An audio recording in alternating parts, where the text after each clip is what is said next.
ಸ್ನೇಹಿತರೆ ನಮಸ್ಕಾರ.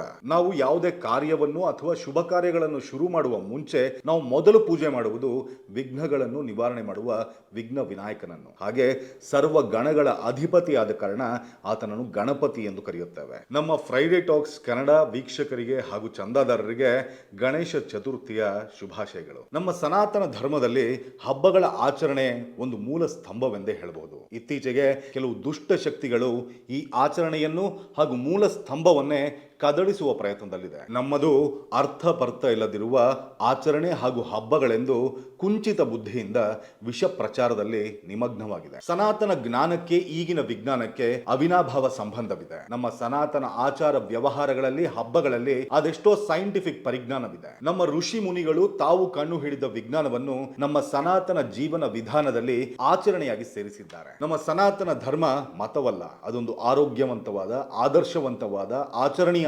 ವೈಜ್ಞಾನಿಕ ಭರಿತವಾದ ಜೀವನ ವಿಧಾನ. ಇಂದಿನ ದಿನ ನಾವು ಗಣೇಶ ಚತುರ್ಥಿ ಹಬ್ಬದ ಆಚರಣೆಯ ಹಿಂದಿರುವ scientific, social, philosophical and ecological ಅಂದ್ರೆ ವೈಜ್ಞಾನಿಕ, ಸಾಮಾಜಿಕ, ತಾತ್ವಿಕ ಹಾಗೂ ಪರಿಸರೀಯ ಪ್ರಯೋಜನಗಳು ಏನು ಎಂದು ತಿಳಿಯುವ ಪ್ರಯತ್ನ ಮಾಡುವ. ನಾನು ನಿಮ್ಮ Puneeth Sharman. Welcome to Friday talks. ಸ್ನೇಹಿತರೆ, ಪವಿತ್ರ ಅರುಣಾಚಲ ಕ್ಷೇತ್ರದಲ್ಲಿ ಪ್ರತಿ ತಿಂಗಳ ದ್ವಾದಶಿಯ ದಿನ ಸಾಧು ಸತ್ಪುರುಷರಿಗೆ ನಿಮ್ಮ ಸನಾತನ ಟಿವಿ ಚಾರಿಟಬಲ್ ಟ್ರಸ್ಟ್ ಮುಖಾಂತರ ಅನ್ನದಾನ ಸೇವೆಯನ್ನು ನಿರ್ವಹಿಸುತ್ತಿದ್ದೇವೆ.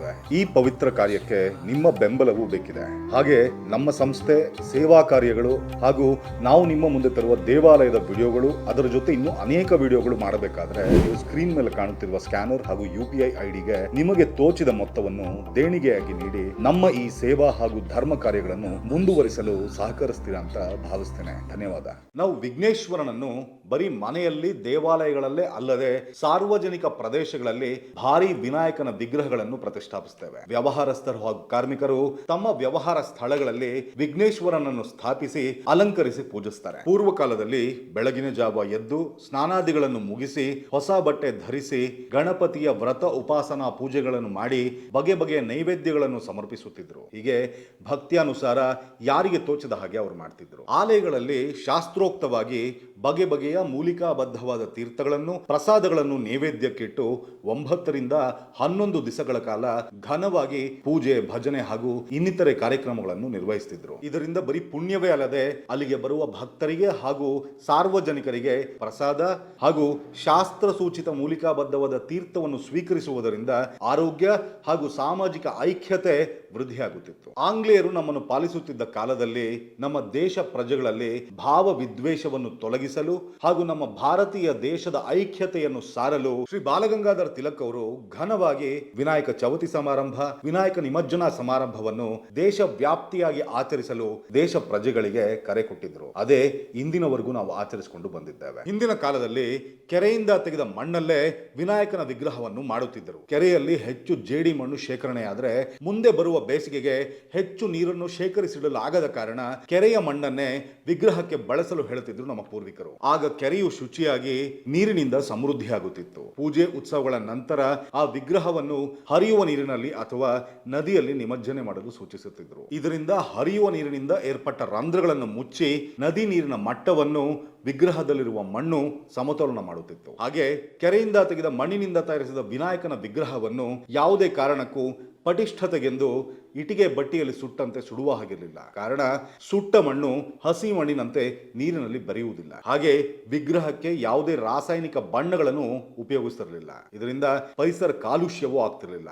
ಇದು ನಮ್ಮ ಪೂರ್ವಿಕರು ಶಾಸ್ತ್ರದ ಲೇಪನೆಯೊಂದಿಗೆ ಪರಿಸರಕ್ಕೆ ಹಾಗೂ ಮುಂದಿನ ಪೀಳಿಗೆಗೆ ವಹಿಸುತ್ತಿದ್ದ ಜವಾಬ್ದಾರಿಯುತ ನಡೆ. ವಿನಾಯಕನನ್ನು 9 ದಿನಗಳ ಕಾಲ 21 ಎಲೆ ಹಾಗೂ ಮೂಲಿಕೆಗಳಿಂದ ಪೂಜಿಸುವ ಶಾಸ್ತ್ರವಿದೆ. ಈ ಪ್ರಾಕೃತವಾದ ಎಲೆಗಳು ಹಾಗೂ ಮೂಲಿಕೆಗಳಿಗೆ ಅದರದ್ದೇ ಆದ ಆರೋಗ್ಯ ಪ್ರಯೋಜನಗಳಿದೆ. ಹಾಗೂ ಆ ಗಿಡ ಮರಗಳಲ್ಲಿ ಅತಿಯಾಗಿ ಬೆಳೆಯುವ ರೆಂಬೆ ಕೊಂಬೆ ಎಲೆಗಳನ್ನು ಕತ್ತರಿಸಿ ತರುವುದರಿಂದ ಆ ಔಷಧಿಯುಕ್ತ ಗಿಡ ಮರಗಳು ಸಮೃದ್ಧಿಯಾಗಿ ಬೆಳೆಯಲು ಉಪಯೋಗವಾಗ್ತಿತ್ತು. ಪ್ರಕೃತಿ ಪರವಾಗಿ ಇದೊಂದು ಸೈಂಟಿಫಿಕ್ ಪ್ರೋಸೆಸ್ ಕೂಡ. ಪೂಜೆಗೆ ಪೂಜೆಗೆ ಬಳಸಿದ ಎಲೆಗಳನ್ನು ಹಾಗೂ ಮೂಲಿಕೆಗಳನ್ನು ನಿಮಜ್ಜನೆಯ ಸಮಯದಲ್ಲಿ ವಿನಾಯಕನ ವಿಗ್ರಹದ ಜೊತೆಗೆ ನೀರಿನಲ್ಲಿ ಬಿಡುತ್ತಿದ್ರು. ಇದರಿಂದ ನೀರಿನಲ್ಲಿರುವ ಹಾನಿಕರ ಸೂಕ್ಷ್ಮ ಜೀವಿಗಳು ಸಾಯುವುದಲ್ಲದೆ ನೀರು ಔಷಧಿಯುಕ್ತವಾಗುತ್ತಿತ್ತು. ಸರಿ, ಇದೆಲ್ಲ ಒಂದ್ ಕಡೆ ಇರಲಿ. ವಿನಾಯಕನ ಜನನವಾಗಿದ್ದು ಪಾರ್ವತಿ ದೇವಿ ಅಭ್ಯಂಗನ ಸ್ನಾನ ಮಾಡುವಾಗ ತನ್ನ ಶರೀರದಿಂದ ಬಂದ ಮೃತ್ತಿಕೆಯಿಂದ ತಯಾರಾದ ಬೊಂಬೆಗೆ ಜೀವ ಕೊಟ್ಟು ಎಂಬ ವಿಷಯ ನಿಮ್ಗೆಲ್ಲ ತಿಳಿದಿದೆ. ಈ ವಿಷಯ ಹೇಳಿದ ಕ್ಷಣ ನಮ್ಮ ಕೆಲವು ಬುದ್ಧಿಜೀವಿಗಳು ಇದೆಲ್ಲ ಅನ್ಸೈಂಟಿಫಿಕ್ ಅಲ್ರಿ, ಮೂಢ ನಂಬಿಕೆಗಳೇ, ನಿಮ್ಮ ಪುರಾಣಗಳು ಅಂತ ಹೇಳಿ ಪುಂಖಾನುಪುಂಖವಾಗಿ ನಮಗೆ ಕಾಮೆಂಟ್ ಮಾಡ್ತಾರೆ. ಸ್ನೇಹಿತರೆ, ಪ್ರತಿಯೊಂದರಲ್ಲೂ ಸೈನ್ಸ್ ಅನ್ನು ಹುಡುಕೋದ್ ಬಿಟ್ಟು ಆ ಕಥೆಯ ಹಿಂದಿರುವ ಮೂಲ ತತ್ವವನ್ನು ಅಂದ್ರೆ ಕೋರ್ ಫಿಲಾಸಫಿಯನ್ನು ತಿಳಿದುಕೊಳ್ಳುವ ಪ್ರಯತ್ನ ಮಾಡುವ. ನಾವು ಪಾರ್ವತಿ ದೇವಿಯನ್ನು ಪ್ರಕೃತಿಯಲ್ಲಿರುವ ಶಕ್ತಿ ಸ್ವರೂಪವಾಗಿ ನೋಡ್ತೀವಿ. ಪಾರ್ವತಿ ದೇವಿ ಭೂಮಿ ಆದರೆ ತನ್ನ ಮೈಗಿರುವ ಮೃತ್ತಿಕೆಯಿಂದ ತಯಾರಾದ ಅಂದ್ರೆ ಭೂಮಿಯ ಮೇಲಿರುವ ಮಣ್ಣಿನಿಂದ ತಯಾರಾದ ವಿನಾಯಕ ಎಂದರ್ಥ.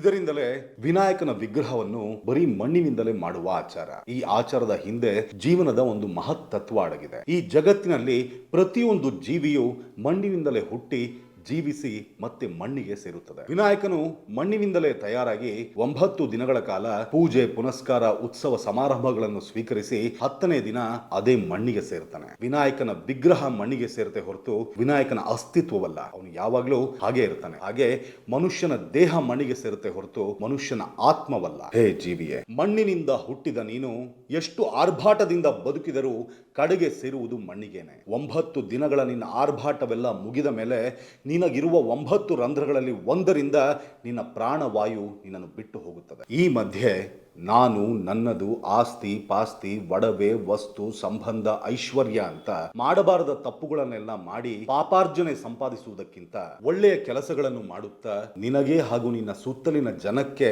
ಪ್ರಕೃತಿಗೆ ಹಾಗೂ ಸಮಾಜಕ್ಕೆ ಉಪಯೋಗವಾಗುವ ಹಾಗೆ ಬದುಕಿ ಪುಣ್ಯ ಸಂಪಾದಿಸಿಕೊಂಡು ನಿನ್ನ ಜೀವಕ್ಕೆ ಹಾಗೂ ಜನ್ಮಕ್ಕೆ ಸಾರ್ಥಕತೆಯನ್ನು ಸಂಪಾದಿಸಿಕೊಳ್ಳುವ ಪ್ರಯತ್ನ ಮಾಡು ಅಂತ ಹೇಳುವುದೇ ವಿನಾಯಕ ಚವತಿಯ ಆಚರಣೆಯ ಹಿಂದಿರುವ ಮೂಲ ಉದ್ದೇಶ. ಸ್ನೇಹಿತರೆ, ಹೀಗೆ ಆರೋಗ್ಯ, ವಿಜ್ಞಾನ, ವಿನೋದ, ಸಾಮಾಜಿಕ ಐಕ್ಯತೆ, ಆಧ್ಯಾತ್ಮಿಕತೆಗಳಂತಹ ಸಂದೇಶ ಕೊಡುವುದೇ ವಿನಾಯಕ ಚವತಿಯ ಹಿಂದಿರುವ ಮೂಲ ಉದ್ದೇಶ ಅಂತ ನಿಮ್ಗೆ ಅರ್ಥ ಆಗಿರಬೇಕು. ನಿಮಗೆ ಈ ವಿಡಿಯೋ ಇಷ್ಟ ಆದಲ್ಲಿ ದಯವಿಟ್ಟು ಲೈಕ್ ಮಾಡಿ, ಶೇರ್ ಮಾಡಿ ಹಾಗೂ ನಮ್ಮ ಫ್ರೈಡೆ ಟಾಕ್ಸ್ ಕನ್ನಡ ಚಾನೆಲ್ ಅನ್ನು ದಯವಿಟ್ಟು ಸಬ್ಸ್ಕ್ರೈಬ್ ಮಾಡಿಕೊಳ್ಳಿ. ನಿಮ್ಮೆಲ್ಲರಿಗೂ ಮತ್ತೆ ವಿನಾಯಕ ಚವತಿಯ ಶುಭಾಕಾಂಕ್ಷೆಗಳನ್ನು ಹೇಳುತ್ತಾ, this is Puneeth Sharman signing off.